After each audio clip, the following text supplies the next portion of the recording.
We've been talking about developing a healthy escape plan, and if you've missed the prior podcasts, you might want to go back and listen to the last 3 or 4 podcasts. You can listen to this one on its own, but I think it'll help give some context. But we've been talking about just what it means to walk in this lasting recovery is rooted in wisdom, not strength, and what that means when we're tempted. How does God provide a way out, and what's our part in that? So we talked about boundaries.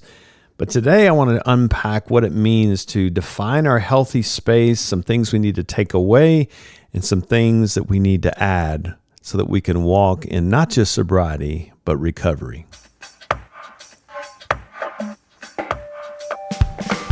Welcome to Celebrate Recovery Official. This is a podcast that shares leadership wisdom and nuggets all centered around the Beatitudes and Jesus Christ's own words through Celebrate Recovery to help us face our hurts, hang-ups, and habits so that we can walk in the newness of life as we address those wounds of our past and walk in freedom as we all want as we come into this process. Hey, I'm a grateful believer in Jesus Christ. I struggle with drugs and alcohol and perfectionism. My name is Rodney. I'm the Global Field Director of Celebrate Recovery. And I'm so glad that you decided to join us again here today. Excited to continue this conversation. We've been doing a series on developing a healthy escape plan. So if you missed the past 3 podcasts, make sure you go back and listen to those. Doesn't mean you can't listen to this one, but it'll give you a little bit more context. It might be helpful for you to see and listen to these in order to help you a little bit. But that being said, last podcast we kind of finished up the conversation around boundaries. And what are those things? The people, the place, the media, social media, internet, even substances, and some of those other things that can get us stuck. And again, want to reiterate this point that it's important to know how these all work together. So even though on social media, for example, we talked about this on the last podcast, even though we may not be necessarily watching, if our area of recovery is pornography, we may not be viewing pornography, but being aware of how social media in excess can actually be harmful and take me to kind of a bad space of how I see myself. And I just feel lethargic. I don't like the way I feel physically, mentally. I'm kind of blah. And then I find myself entering into those neighborhoods, as we talked about in the Proverbs. Over and over is giving us a picture of what it means to walk in wisdom. Remember, wisdom or strength says I can go hang out in the neighborhood and I'll be fine. I'll be able to fight off the temptation. Wisdom says don't hang out in that neighborhood. It's not worth it. So it's learning some new boundaries, and we unpacked that over the last 2 podcasts. Worth going back and listen to. Andy and I walk through that. So today I want to kind of walk through really giving you a new posture of thinking about the healthy space. It's so important that if we want to get to where we're going, we need to have an idea of where we want to go. And that's what I love about Celebrate Recovery. We paint this beautiful new picture, this new canvas of what can life be like. So we're celebrating our recovery. Even if we're day 1, we're celebrating the victory that will come. And I think I love that, just to let myself take that in. Just take that in for a second. That God He's got you on a path toward walking in freedom and healing and victory. And that's why we're celebrating our recovery, even though we're not quite there. We're celebrating that He's working on us right now. And we're believing that just the truth that taking it to the Father means He's going to do work in it. We don't know the timetable. We don't know exactly what that will look like, but we know it's going to be better because Christ is in the middle of that. So I think it's important, and we talked about this, Andy and I were talking about this, that it's important for us to define what does freedom look like in your recovery? When you begin to put that down to paper, and I want to challenge you to maybe consider doing this, Define what your life will look like when you're living in a healthy space. That kind of gives us some good markers of when we've gotten off track.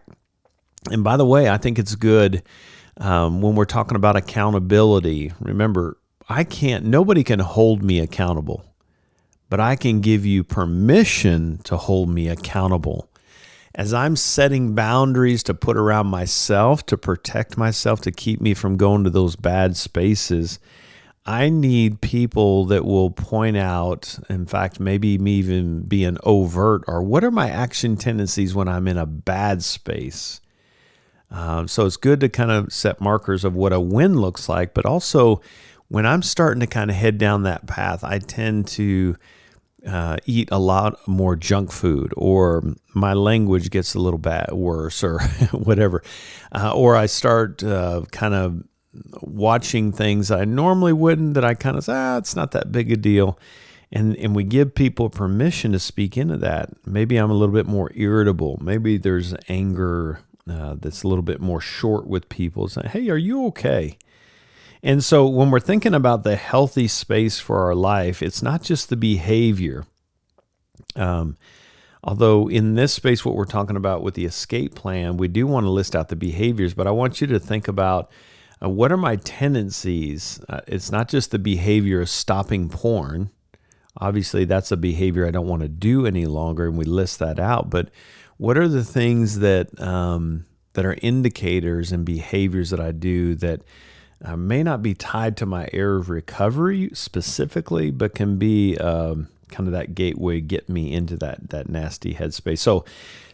But in this context, list out those behaviors that you no longer want to do in detail. That can be such a powerful exercise for us, writing them down on paper, bring those into the light.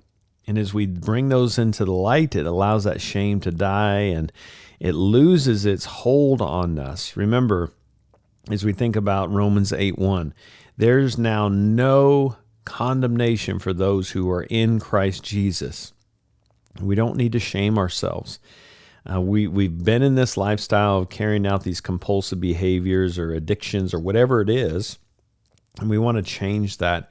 We want to bring that into the light, believing that God is going to do something. When we can bring it in the light, His light gives it the oxygen, it gives it the nutrients, it gives it the growth that it needs to, that we can't do on our own. Remember, we've tried over and over and over again to manage the behavior. Jesus is going to be the one to ultimately take that from us, and then He's going to replace it with new things. He already knows what you've been carrying. And this is the process of working the recovery process as we surrender. It's a lot harder to surrender than it is to accomplish. We got to give it to God, bring it out into the light. Say, Lord, here it is. These are the things that make you sad. When we think of Psalm 139, Lord, reveal the things to me that make you sad.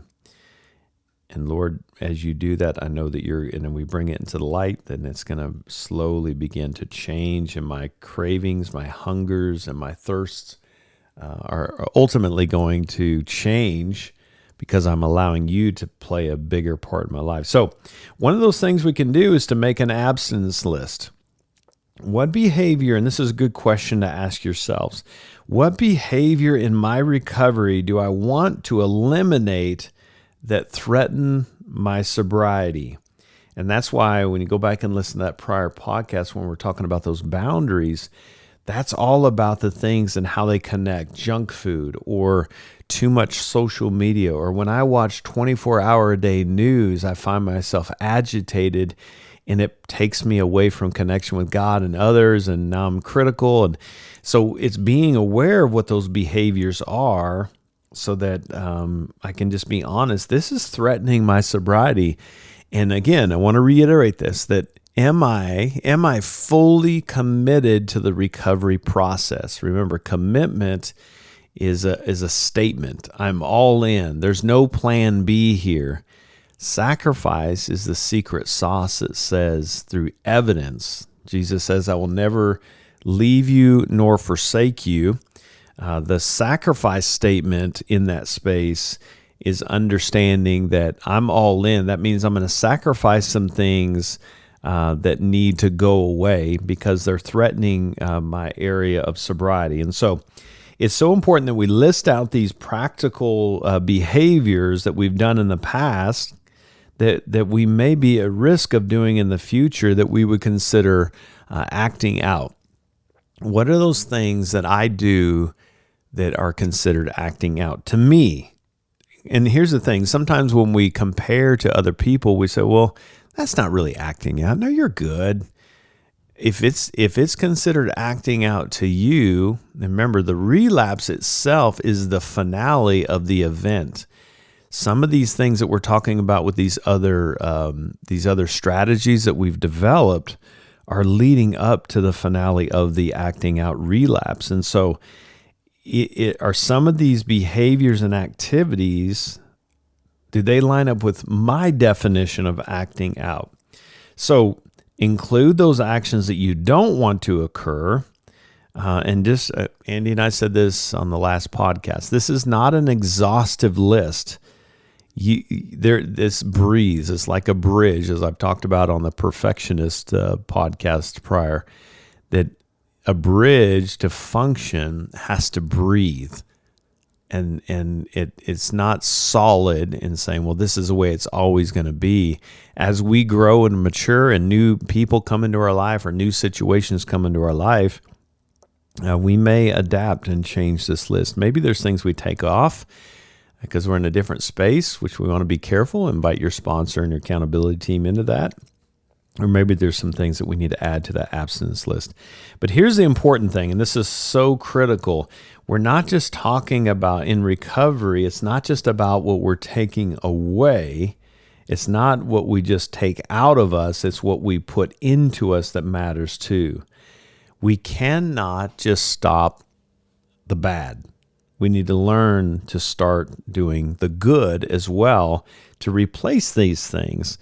And in fact, in a recent lesson you probably heard on the Fayetteville campus, David talked about this. Chuck had talked about this on the Rogers campus, that when we pull those things out, they leave a hole in us.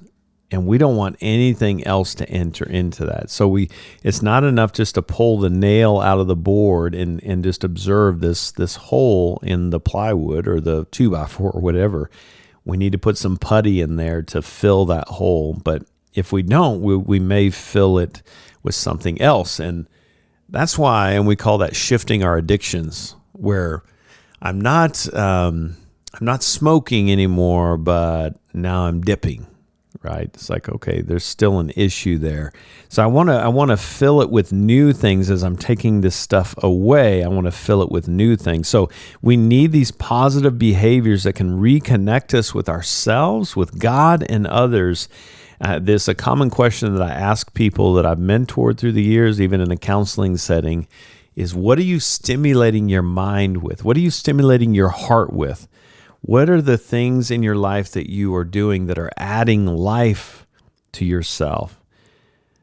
It's so important that we do that because we want to make sure that we are adding some fruit, that there's things that we're feeding ourselves. I mentioned this on the last podcast, that we crave what we eat.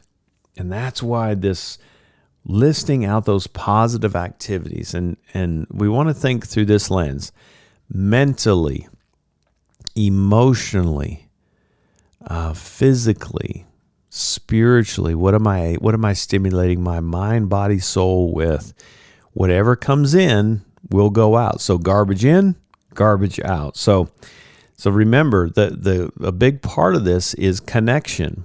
Don't forget about the people that we're hanging out with, the new people. We talked about the people, places, and things that we need to get out and at least be cognizant of and measure and maybe even eliminate from our life. Who are the new people?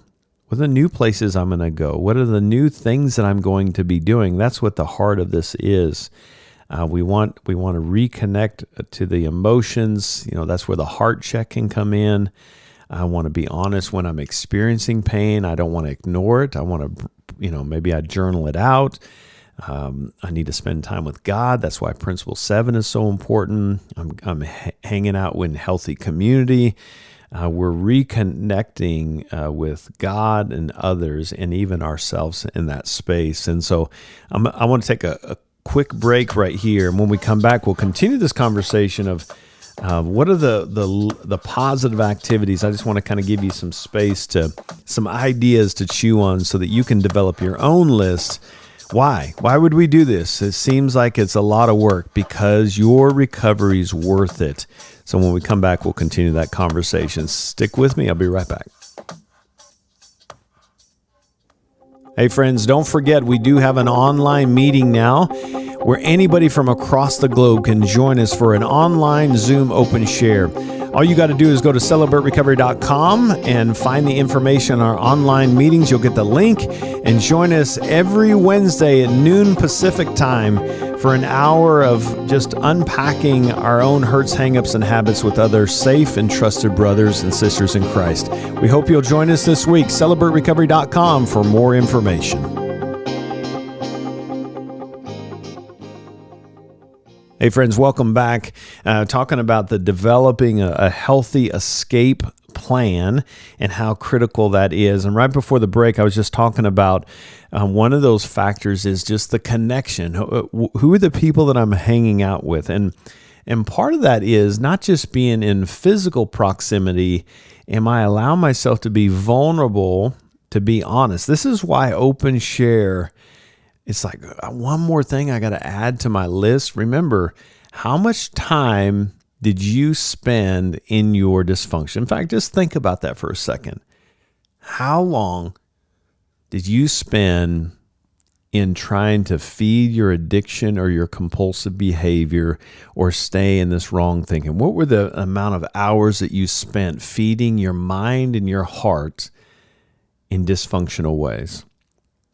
Probably can't even come close to come. In fact, I don't know that I could live the rest of my life with the positives and still match the negative things that I was feeding my brain and my mind, my heart, my body, the things that I put in my body. So one of the ways the enemy will try to distract us is he'll try to feed disconnection. So don't be real with those people. They're only going to hurt you. Maybe your past experiences is you've been hurt, so I'm not going to trust that. So he's going to feed you with a lot of lies, and so don't listen to those lies. Know that we spend a lot of time disconnecting and in our compulsive behaviors, feeding our mind and our heart with the wrong people, the wrong places, the wrong things, substances, internet, social media, vegging out and, just feeding our brain for long extended times with the wrong things. And it takes a while, easy for me to say, to rewire our brain. And so here's the thing. This is so important.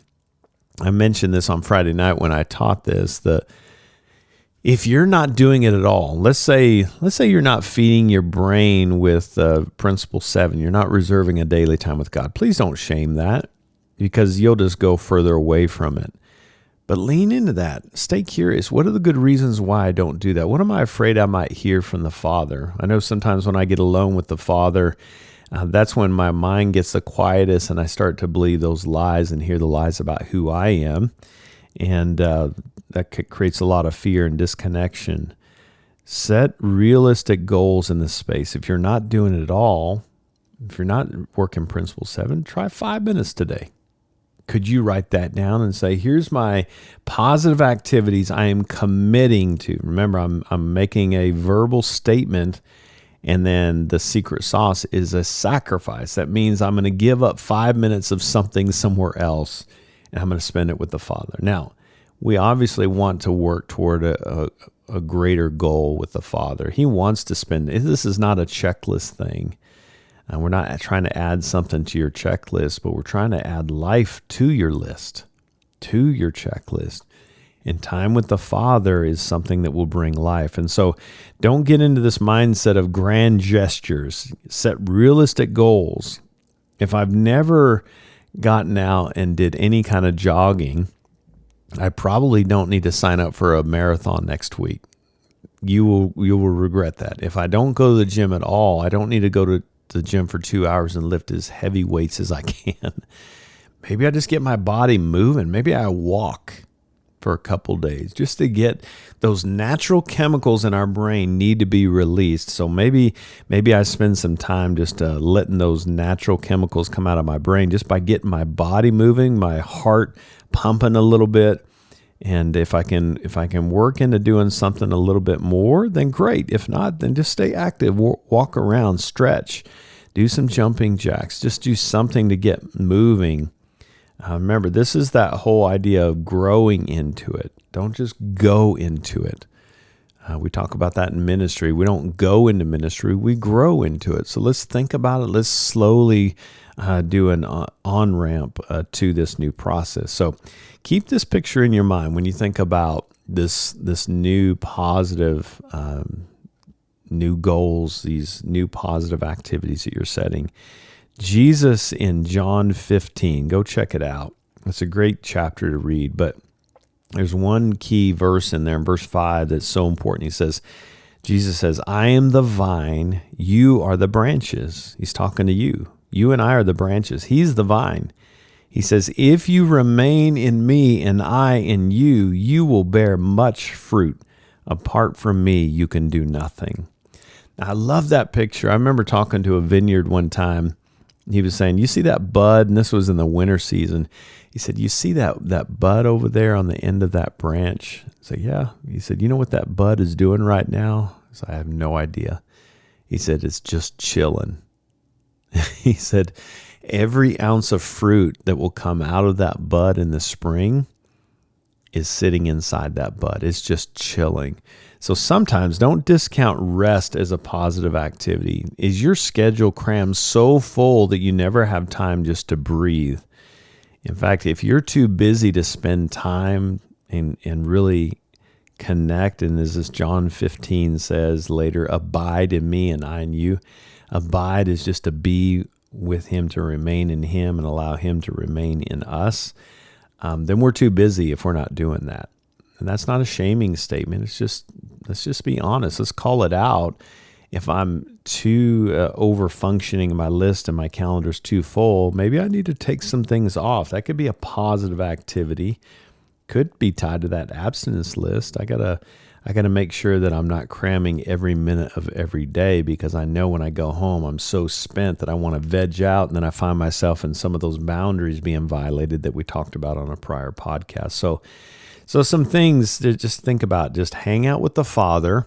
Make that a big part of your positive activities that you're taking in, so that we can start a new process of seeing him bear fruit in us. So be realistic in these activities that you're talking about. Keep reiterating that even this week, as you're listening to this, just grab a pen and a piece of paper. Maybe hit pause on this podcast. Find a piece of paper and a pen and start writing down those things we want to take out and those things that we want to add in.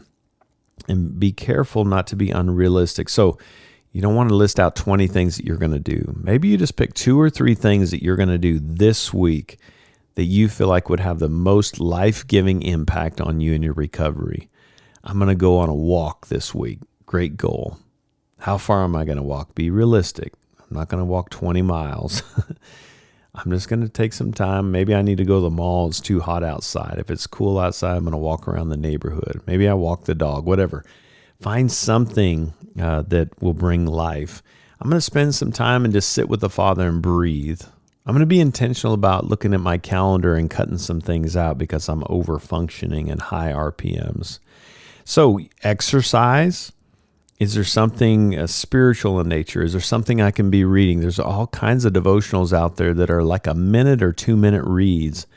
Here's the thing. On God's Word, sometimes we get real hung up on the quantity and we forget the quality is even more important.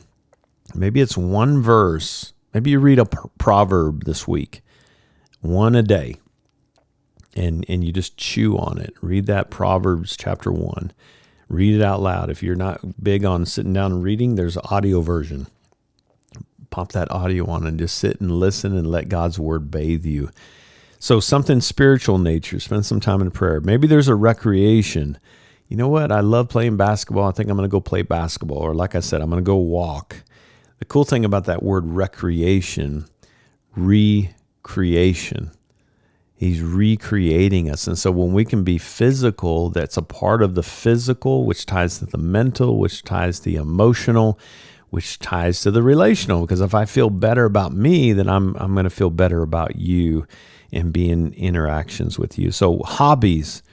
Do you like doing puzzles? Just stimulate your mind with doing puzzles or crossword puzzles or jigsaw puzzles, or maybe you like to draw. When's the last time you drew? I like to paint. Are you a painter? Maybe you just get some color by numbers. Anything. There's nothing silly here. Try some different things. You like putting together a model car. That's not me. I don't have the patience for that. But maybe that's something that gets you jazzed up. Maybe working on a physical car. Maybe it's getting out and working in the garden. Get outside. Feel the sun in your face.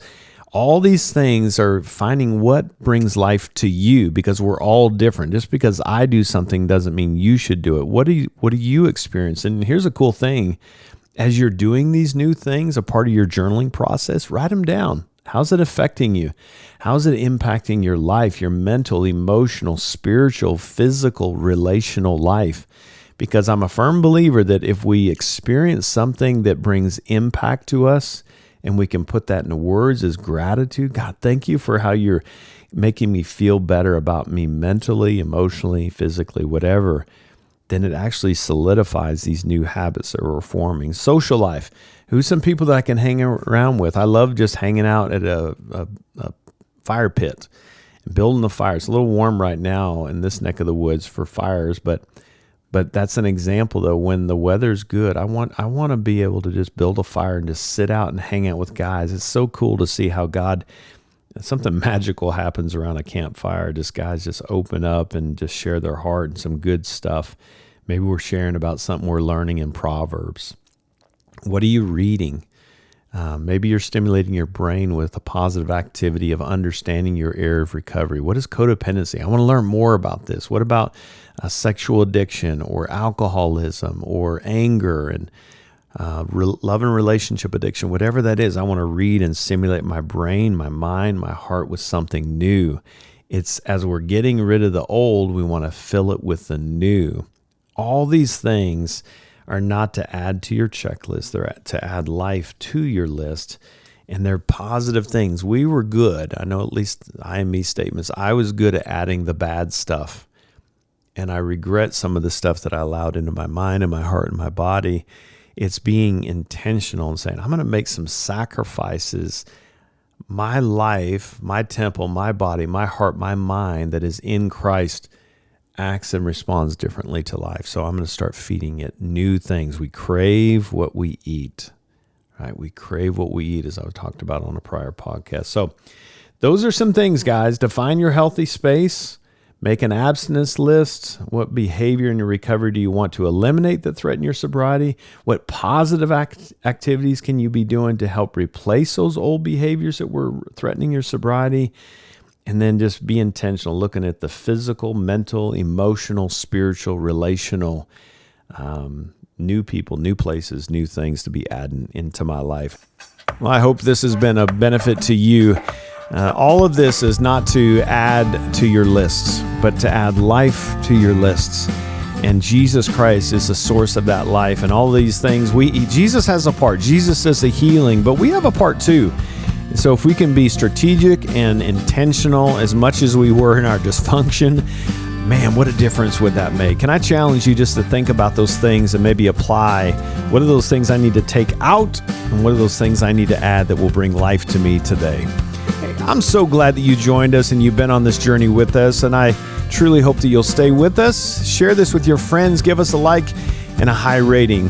Thanks for being with us. And I hope you'll join us next time. Until then, God bless.